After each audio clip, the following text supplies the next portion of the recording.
Thank you all for the opportunity to testify and be here today. I was just a kid who had a dream of becoming a police officer and was lucky enough that it came true here with the Capitol Police. 5 years ago today, I was called a traitor, violently assaulted in the line of duty, punched in the face, pepper sprayed, and thought, I'm going to die here on the steps of the US Capitol.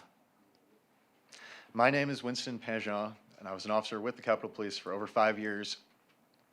I do not speak on behalf of all officers, nor the department, which I left 10 months later, but I believe my experience is not unique as one of many who showed up to work on January 6th like I did every day, ready to protect and serve the Congress, the congressional community, and the Capitol itself.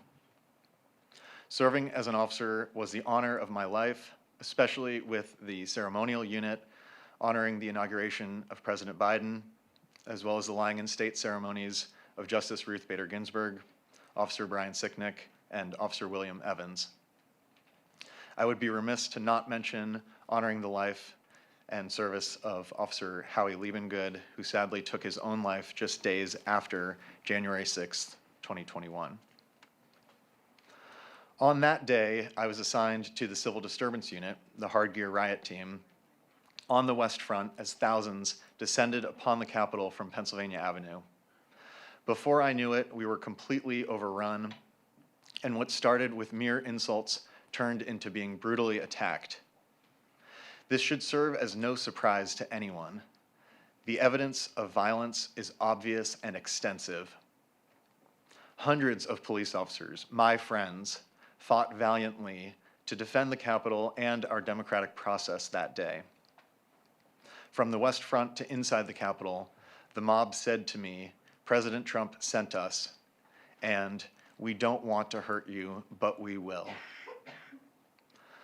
While I suffered immensely on and because of January 6th, I do not wish to dwell on my own pain and want to be clear, this is not about me or any one person here today. The events of that day are bigger than any of us. What happened that day is wrong. It should go without saying. Pardoning criminals who severely beat me and my fellow officers that day is completely unacceptable.